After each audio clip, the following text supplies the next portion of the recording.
Welcome everyone to this new webinar of the Grade2XL project. Today we will talk about the principles of absolute environmental sustainability assessment with two experts from DTU, Denmark Technical University. But before we dig into the topic with them, let me just introduce very briefly the Grade2XL project. Grade2XL is a European project funded by the Horizon 2020 program. It was launched already 4 years ago in March 2020, and we are now heading to the end of the project that will finish next August. It gathers 21 partners in 8 different countries throughout Europe, and gathering academics, but also industrials, working together on the acceleration of the development of an industrial uptake of the multi-material WAM technology. The project is focusing on delivering 8 demonstrators for different industrial applications. Among them, we have mobile ring for hydroelectric plants, molds for composites or plastic injection, and also a boat propeller, which will be the use case that will be discussed today by our experts. So I'm very pleased now to introduce our 2 speakers of the day, which are members of the Grade2XL consortium, so both working at DTU. So the first speaker will be Michael O'Shield.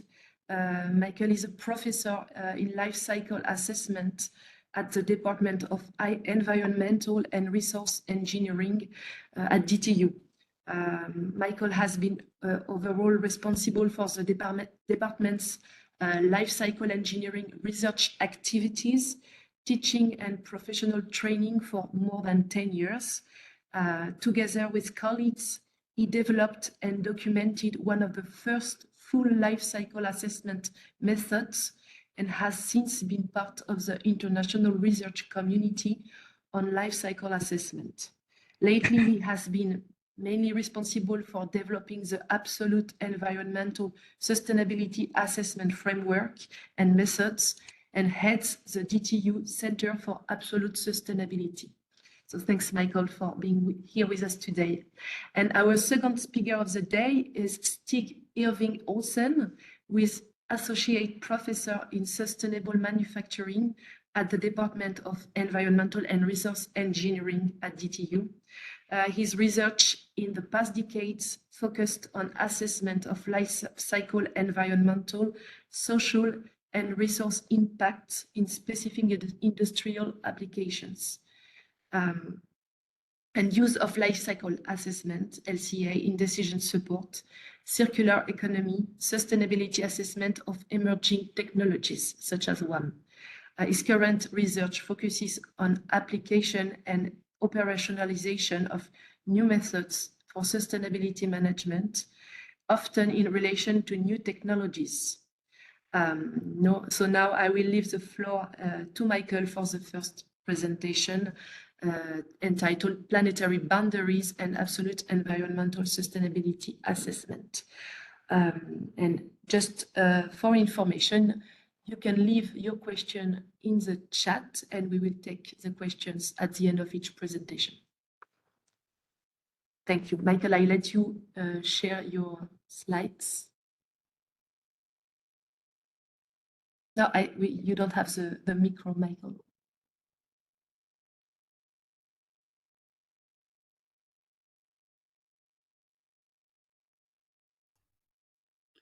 Thank you very much. I'll just see if I can share the right screen.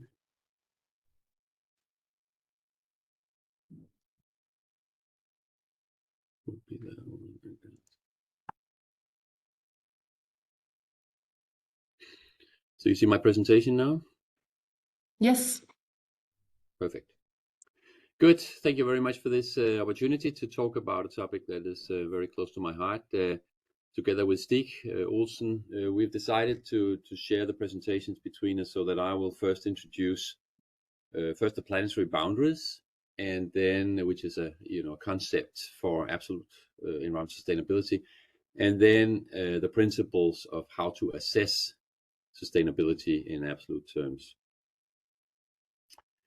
So if we embark at it with the planetary boundaries, we can say that this slide in a way is the starting point for the development of the planetary boundaries originally. It's showing the development in the temperature of the atmosphere over the last 100,000 years up to today. That's what you have on the x-axis, the age before present.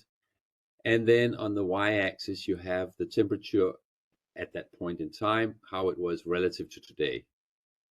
So you can see that it has been very strongly fluctuating, the temperature over the last 100,000 years. This is mainly during the last glaciation, but we've seen changes of up to 15 degrees within very short time, maybe a century.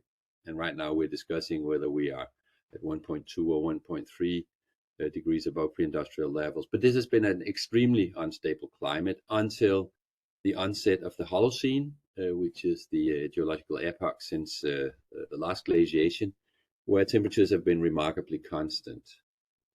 And above the graph, you see points in the propagation of humans over the planet. So from the first migration of the fully modern humans out of Africa, our species of humans, so Homo sapiens, is believed to have evolved something like 250,000 years ago in Africa, southern part of Africa, and around 6,000 years ago, there are indications of a larger migration out of Africa of Homo sapiens, and then gradually propagating over the planet under this very unstable temperature regime. They've been living as hunter-gatherers at that time, but after the stabilization of the climate, after the glaciation in the Holocene, their numbers has no doubt increased a lot, and we see the beginning of agriculture around 8,000 years ago in multiple locations of the planet at the same time,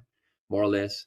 And we also see the evolution of all the great human civilizations, not just European, as the graphs or slide says, but all human civilizations, also Asian civilization, African and American civilizations are all within this period. And we see a growth in the global population from somewhere in the 10 or 100,000 globally, probably, to now 8.2 billion people.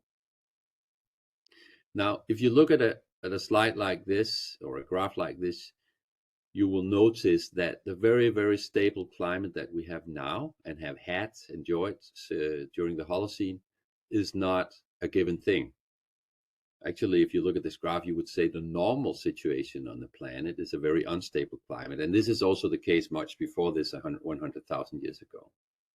So something happened after the last ice age that stabilized the climate.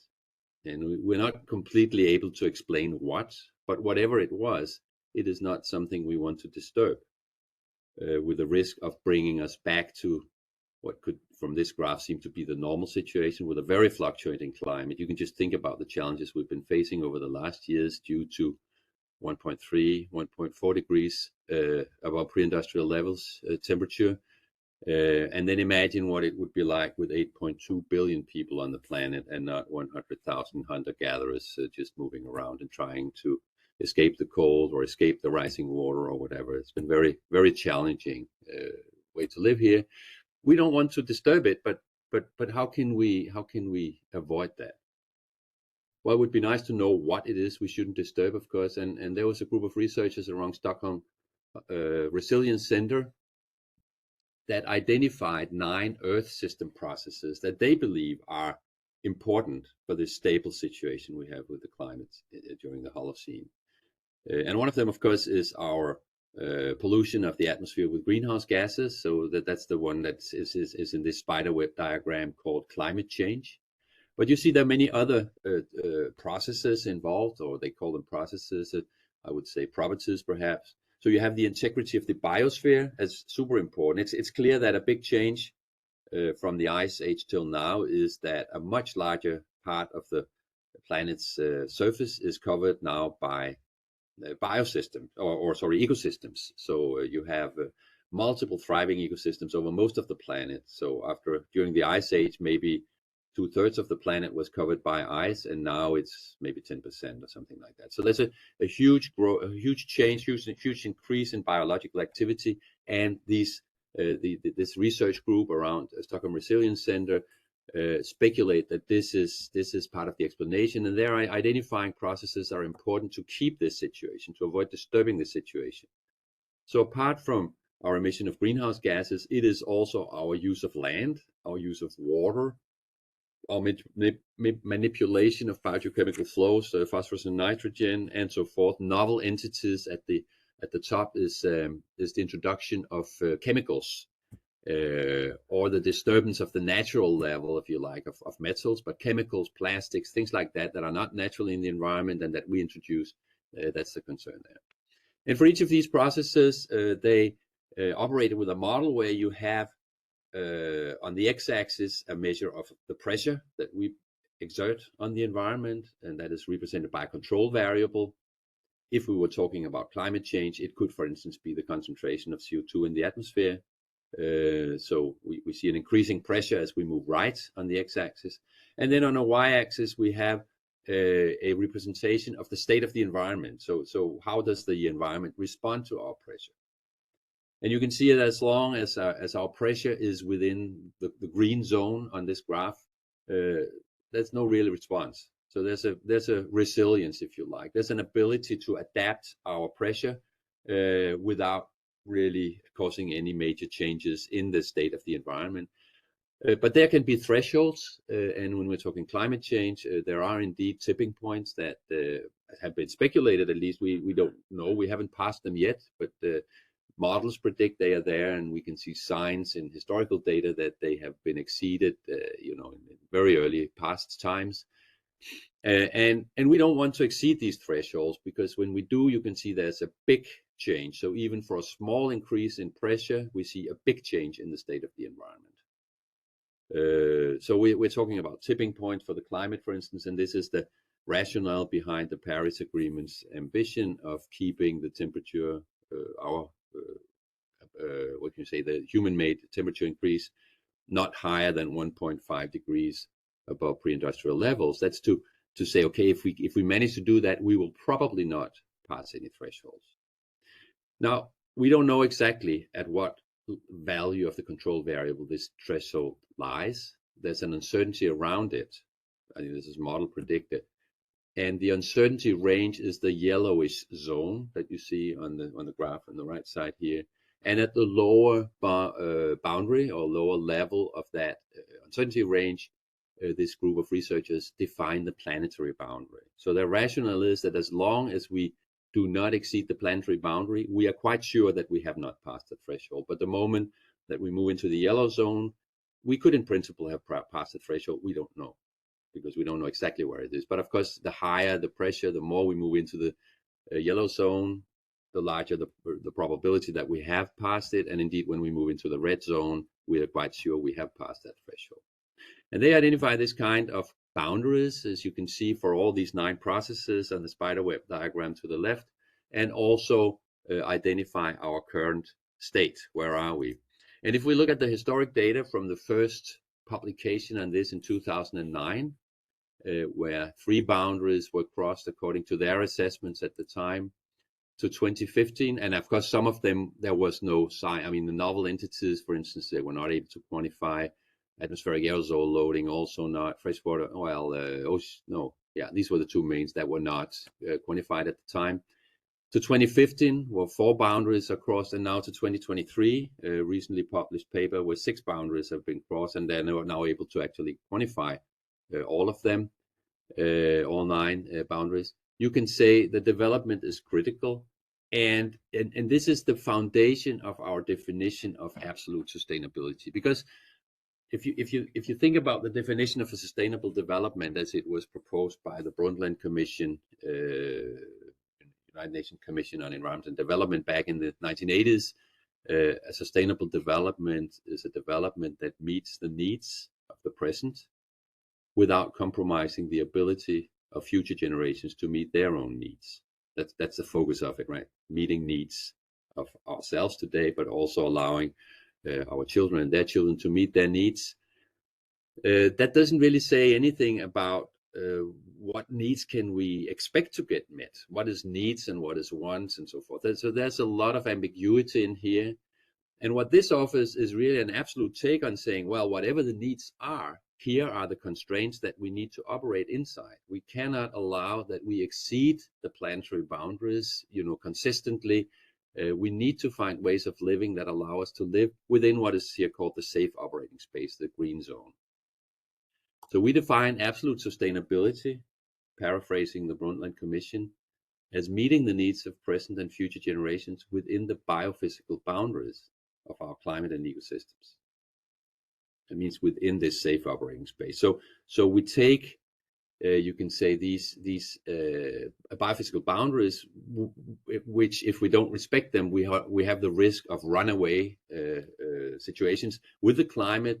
But also the big crisis we're facing is actually a biodiversity crisis. We are losing species globally at rates that have only been seen 5 times before in the history of the planet. We're talking about mass extinction periods, which is when within a relatively short period of time, suddenly a lot of species disappear that were there before. And the last 5th mass extinction episode was around 65 million years ago, when the dinosaurs became extinct. And they're talking about now that we are losing species with rates that have been seen these 5 times before, but we are actually at the moment in the middle of the 6th mass extinction episode in the history of the planet, that at least that is known. We're losing species that rapidly, and this time the reason is not an asteroid collision, but it's us, the humans. It's our use of land, appropriation of space, basically.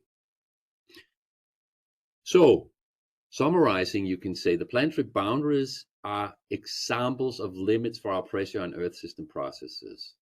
And the focus of the planetary boundaries is climate stability. They cover many types of environmental impact, but the core of them is the climate change and the biosphere integrity processes. And absolute sustainability we define as meeting the needs of present and future generations while respecting the planet's biophysical boundaries. So what does that mean? How can we measure it? And why is it important to measure it? Let me introduce you to the concept of eco-efficiency. Eco-efficiency is a measure of how well, if we talk about eco-efficiency of a technology, for instance, the technology that Stig will be presenting shortly for WAM, the WAM technology for producing boat propellers. The eco-efficiency for a technology like that is defined as the ratio between the service that the technology delivers to us and the environmental impact that it causes when it delivers that.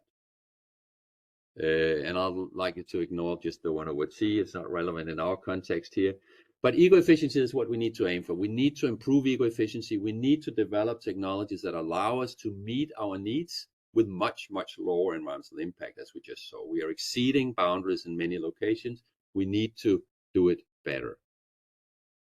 Eco-efficiency we determine that with the tool, the method life cycle assessment, LCA. And as I said, it has to grow very strongly to achieve the needed reduction in environmental impact.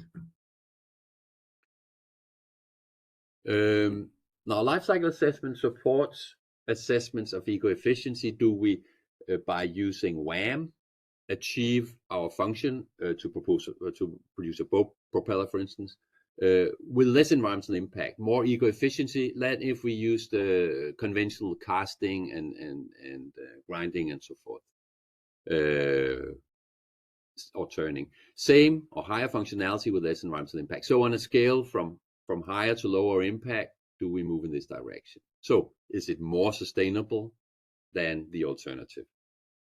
But we increasingly understand that we also need to know whether it's sustainable, not just more sustainable. So the reference is not necessarily some other technology. It's of course useful to know, are we moving in the right direction? Are we doing things better? But we also need to know whether we are doing them good enough. So where's I mean, are they both sustainable? Is none of them sustainable? Is the green sustainable? The blue is not? Where's the boundary beyond which the activity becomes unsustainable? And in order to evaluate that, we've developed in the international sustainability assessment community a method for absolute environmental sustainability assessment. It's abbreviated AESA. AESA builds on LCA. So like in life cycle assessment, we take a full life cycle perspective. That means we are going from the extraction of raw materials over the production of components, the manufacturing of the product, distribution, transport is in here, use, maintenance, and end-of-life treatment, possibly reuse, recycling, and so forth. So we're looking at the full life cycle, and we're considering all relevant environmental impacts. You saw with the planetary boundaries before, 9 different impacts, and we have some other impacts as well that we're operating with in traditional life cycle assessment, LCA, that are not necessarily closely linked with the climate as these other ones are, but perhaps with human health or resources or things like that. So we need to look at all of them.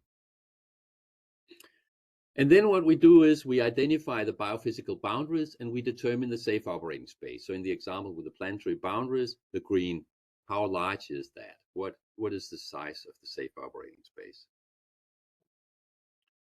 And when we've done that and we want to assess whether our technology is sustainable or our ways of delivering this service that we are looking at, and I mean, I have the example with the boat propeller, but it can be anything. It could be fulfill the nutritional requirements of a population, transport the citizens of Paris from home to work every day for a year. You know, whatever the service is, we can do it in different ways, and we compare whether one is more sustainable than the other. But here we want to know also, is any of them sustainable in absolute terms?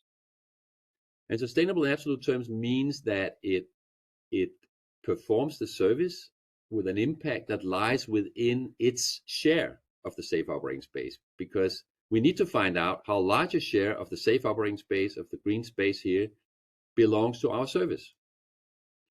So how can we allocate the safe operating space to different activities that we want to perform? We want to have nutrition, food, we want to have housing, we want transportation, and so forth. How can we allocate it? And there are many different principles for that. So in principle, you have the boundaries at a global or regional level. You can allocate them down to a person, and then you can upscale them to the level of a company, a product, a service, an activity, a sector, household, nation, whatever. And the principles that we're using for that, there are many, and they reflect different ethical norms. And I'll not talk about all of them, but just introduce you to some of the thinking in them, and then specifically focus on the ones that Stig will be using in his example. But the first one is equal per capita. That's basically saying, okay, we have globally this space. We are 8.2 billion people on the planet. We share it evenly between us. So how much is that per person? And then each of us have a space, a certain amount of CO2 equivalents, climate change, for instance, or whatever it is. And we can then decide how do we want to spend that. A little bit like a budget, an economic budget, you could say. So that could be one way of sharing it. Another one could be, yeah, but maybe we shouldn't have all the same space because some of us need more space than others. Certainly, if we go at the societal level, you can say, well, we have perhaps better facilities for reducing. There are countries that have not yet built up their health infrastructure, transportation infrastructure, whatever, which we have in the wealthy European part of the world. So maybe developing regions, the global south, should actually have a larger space per person than we have, because we've already used a part of our space for climate change, but we have also used some of it to build these facilities that we need in order to live in a socially sustainable way. And I'll just jump on to the next two ones, the grandfathering and the economic value added, which are the two that are used in the example that you will see in a little while.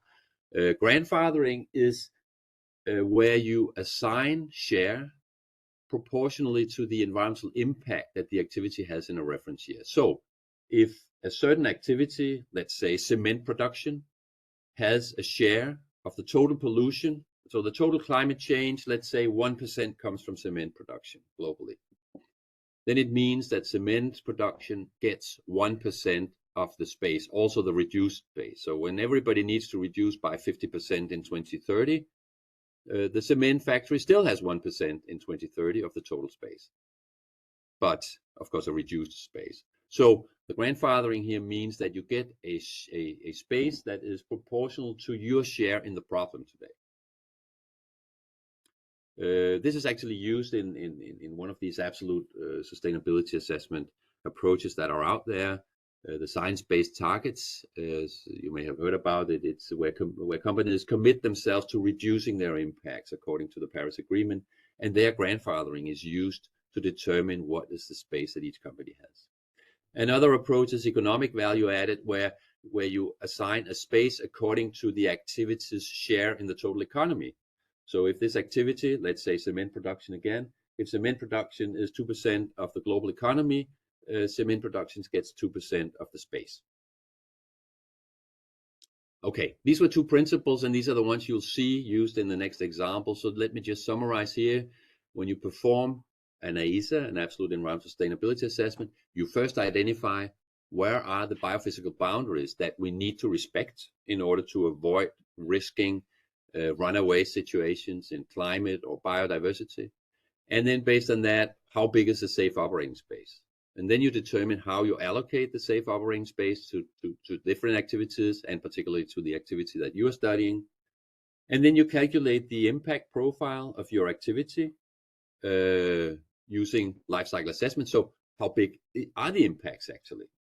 So now you know what's the space that it can claim, and then you can say, okay, what space does it take? And then you compare the two, the impact that it causes and the allocated space. And if the impact is larger than the allocated space, it is not sustainable. If it is smaller than the allocated space, it is sustainable, with the conditions, the assumptions that you have made during your assessment. So let me summarize my part here. Absolute Environmental Sustainability Assessment builds on LCA, which is a very well-developed international standardized method. ISO standards exist and so forth. 50 years of history. AESA is a young discipline, and it relates the environmental impacts to the assigned space, operating space, to measure whether the activity we're talking about is sustainable or not. It covers all relevant environmental impacts. That's very important as well, a fundamental of LCA. Okay, that concludes my presentation. So I'm not sharing anymore, I guess.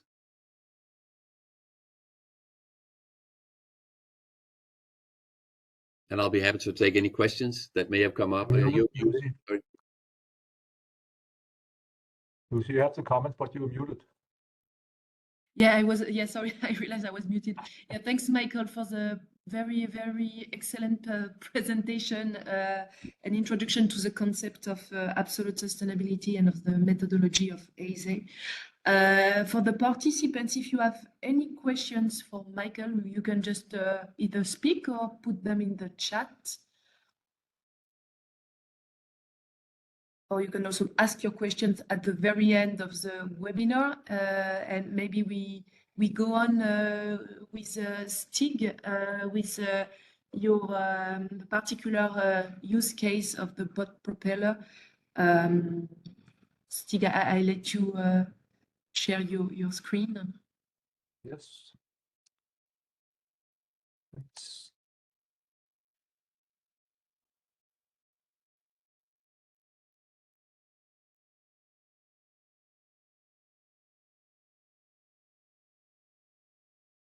I think I'm sharing now, right? Yeah, we can see it. Thank you. Yeah, good. Yeah, actually, it's mainly my one of the PhD students actually working on this Grade2XL project, Valentina, who has prepared most of the work for this presentation. So that's why she's first in line here for this presentation. So I'm going to share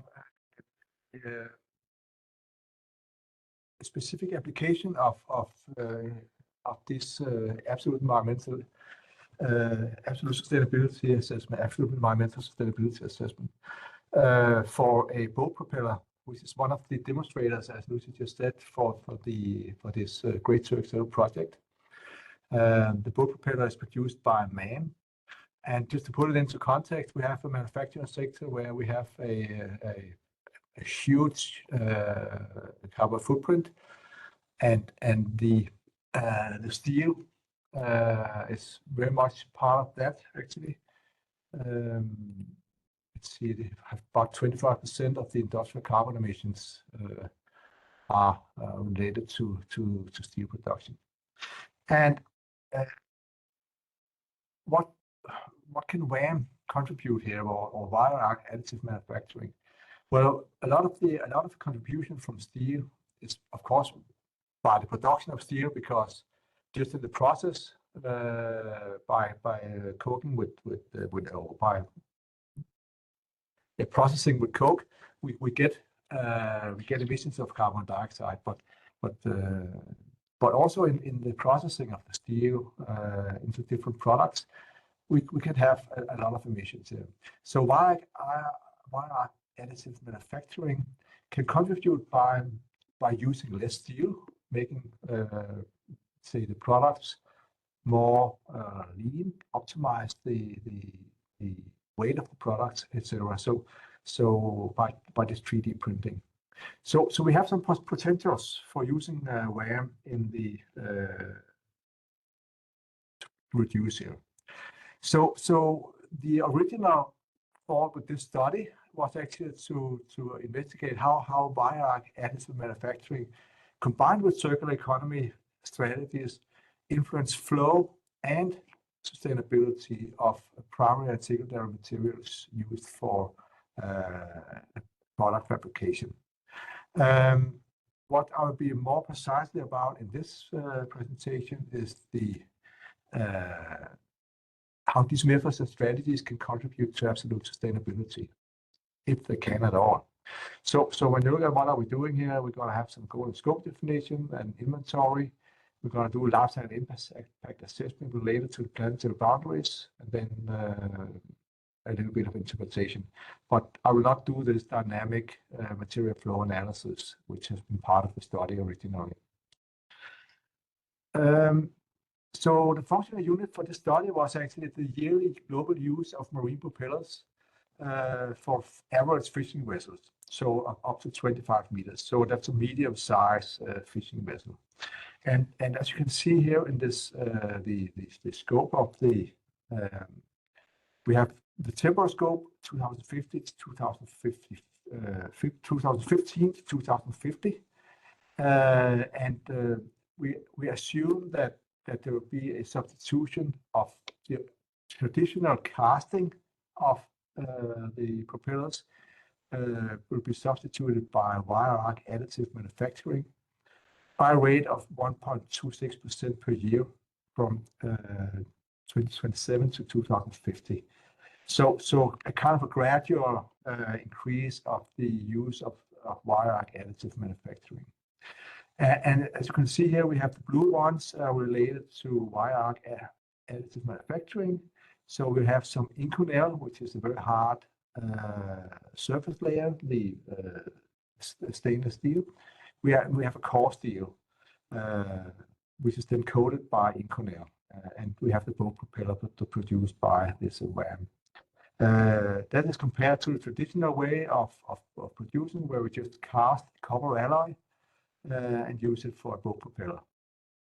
In both cases, there will be some scrap production, which goes into a scrap preparation, and this will go back into the production again, which is called this a closed loop recycling. Some part of at the end of the study or end of use of the propeller, you will see also that metal waste will be recycled and will be produced in an open loop recycling, production of primary copper or production of stainless steel, and substitute that. So geographical scope is the world, And the WAM strategies will be that we have a lifetime extension of the propeller by using this hard layer of Inconel, a lifetime extension of 9 years. And because we can actually, as I said before, when we use this 3D printing, we can optimize the design of the product. And at least from the partners of the project who are who is producing the propeller, they have an estimate that they can actually reduce fuel consumption about 0.1% due to this optimized design of the boat propeller during the use stage of the fishing vessel. And that turns out to be a very important part of the overall system here. So just very say more simplified, we have the business as usual scenario 1, where we have this casting, but in an open loop, meaning that the bronze after the use of the propeller will go into producing of copper used in other products, or we have a bronze alloy casting in a closed loop where it actually goes back and be used by in the propeller. And then the WAM scenario would be, of course, partly the open loop and partly a steel and Inconel closed loop use of that. So these are the scenarios. So what is the absolute sustainability perspective that we are looking at? Yeah, to look at it from an overall perspective, you would say, doing life cycle impact assessment, we actually could calculate the impact score of different activities by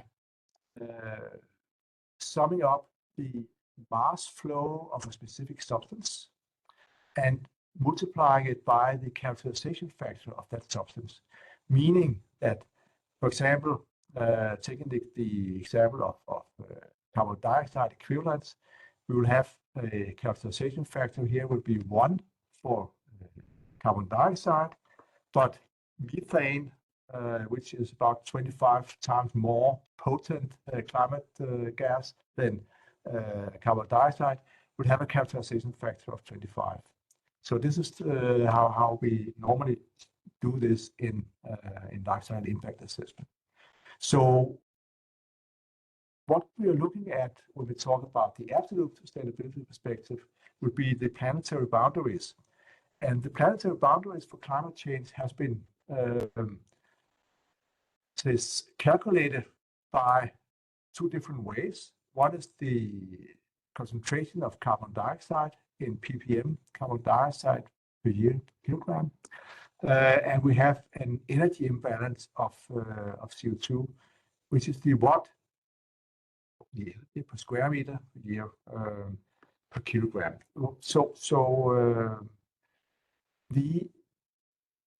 These are related to the ways that the climate change has been calculated in the planetary boundaries.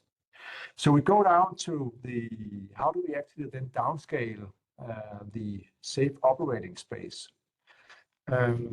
We downscale the safe operating space here to a product by giving it the assigned share, as Michael just said, and multiply that by the full safe operating space. And to be more precise about that, I'll come into the next slide and present exactly how did we do that. But just briefly to say, well, Michael just showed all the different sharing principles we have for how do we share the safe operating space. And we have been using in this study the grandfathering, which is where we say the assigned share is proportional with the environmental impact in the reference year. So how much did propellers, how much was their impact in 2018, which was the reference year that we used here. And the other principle we have used is the economic value added, or actually we use the gross value added, where we have say the assigned share is proportional to the gross value added by the propeller. And how do we calculate that? We'll come back to that in the next slide. So, as Michael said, the planetary boundaries and the absolute environmental stability assessment in principle covers all the environmental impacts, and we should. But we, for the example's sake here, we just look at the climate change. So we focus only on climate change here, do not take into account all the other impact or planetary boundaries. So we look at the climate change, the CC here. So the share of the safe operating space taken up by the product is the full safe operating space. So how much CO2 can we emit to the atmosphere in 1 year as a whole global society? So and what is the share then from our product here? What is the share of that? And we calculate that by the two different principles as mentioned. One is the gross value added, where we say the factor here or the sharing allocation share would be the gross value at the overall global economy, the gross value added per year in 2018. And we have then the gross value added of a propeller in 2018. So this is of course a very small share. In this case, we're about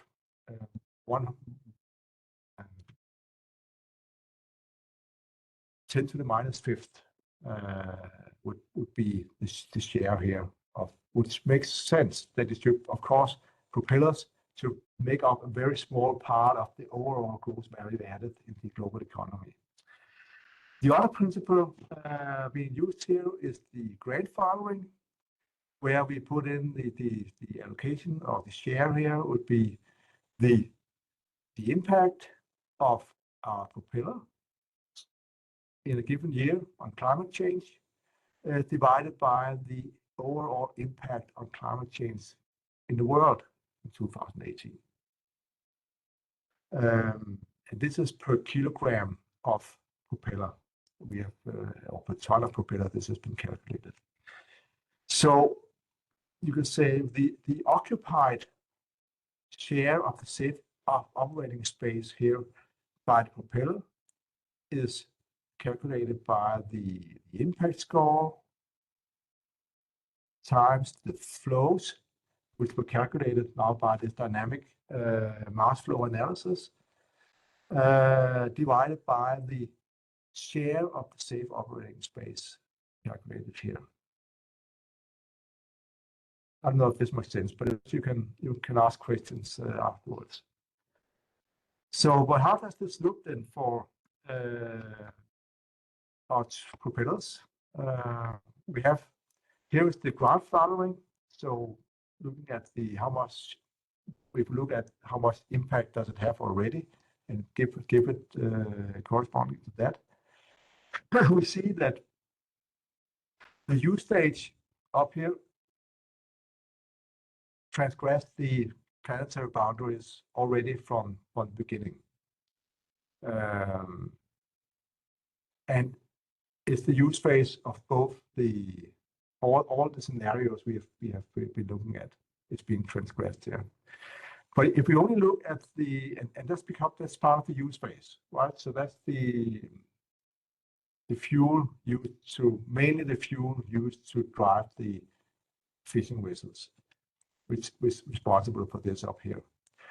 If we look at this part here, it's the purple one is the materials and manufacturing program, whereas the red one is the materials and manufacturing for the business as usual.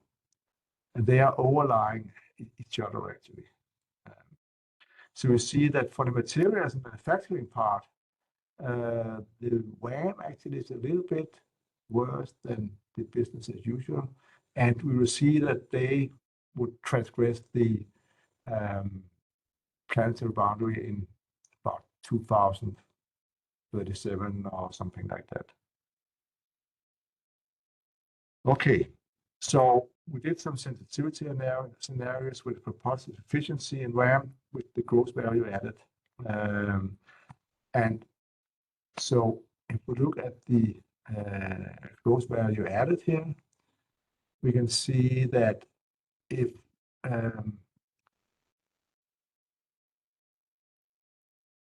we use the gross value added, we will see that in about 2025, the two business as usual scenarios will exceed the planetary boundaries for climate change, whereas the RAM would exceed it a little bit later. And that's because of the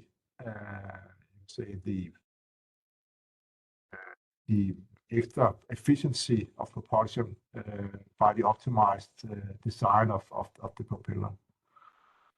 We also see still that the manufacturing and materials would not transgress the planetary boundaries, and that we will have kind of a negative contribution by the disposal stage, so the recycling will actually contribute to less impact on the climate change. So I think this was the overall presentation that I had. Yeah.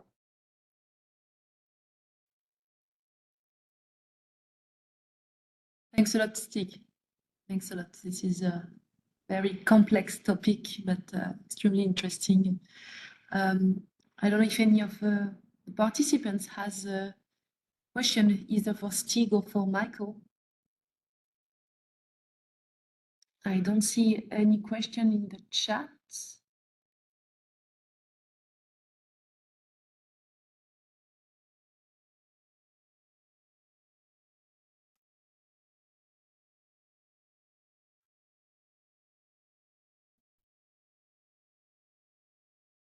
No, don't seem so. No.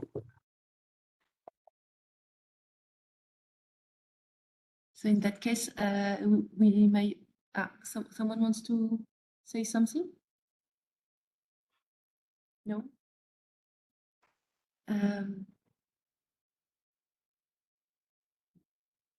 In that case, I think we can just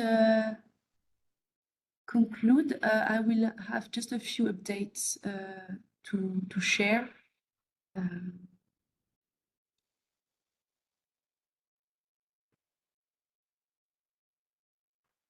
That's fine, and you're welcome to share the slides as well. Okay, thanks a lot. We will make indeed it's not.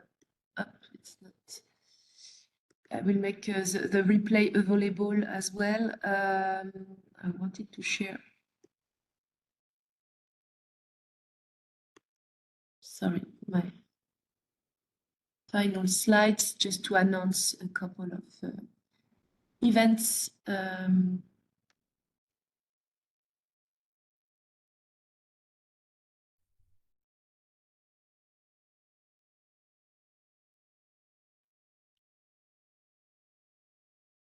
All right, can you see the slides? Yeah. Yeah. So yeah, thanks a lot to our two speakers of the day. So we will make the replay and the slides available. And I wanted to announce also the two next Grade2XL webinars. Save the date. The next one will be on the 12th of April with partners from CEA. And we will talk this time about non-destructive testing for additive manufacturing of metal parts. And the next one will be, on the 21st of June about the TO methodology with a design tool in an industrial setting by our partners from M2I. So we will soon also communicate about these two events. So feel free to register as well. And also for the people in the Nantes area, next week there is a FADAP meetup technical day about additive manufacturing organized by Nantes University. and Grade2XL will be also present there with the booth. There will be also another event about metal additive manufacturing at the end of March 28th with a presentation from Naval Group, with also a partner from Grade2XL on this occasion. So this is again an event organized by Nantes University. And at the European level, on the 9th of April, there is an online event that is open to any contributors from the regions that are part of the Vanguard Initiative 3D printing pilot. I invite you to get in touch with me if you are interested. This is a very interesting network gathering the supply and demand of 3D printing services throughout Europe. And they organize this online event, and there is a call for pitches open. So if you are looking for a solution, if you have a service to offer in the field of 3D printing, this is a very good opportunity to give you some visibility. And last event I have to announce for today is the international conference in welding that is organized in Rhodes in Greece in July, and the Grade2XL project will be associated to this event. We will have dedicated sessions to present the final results of the Grade2XL project. And as always, you can visit our website. You can get in touch with me if you want to know more, to get in touch with the partners from Grade2XL, and you can follow us on LinkedIn.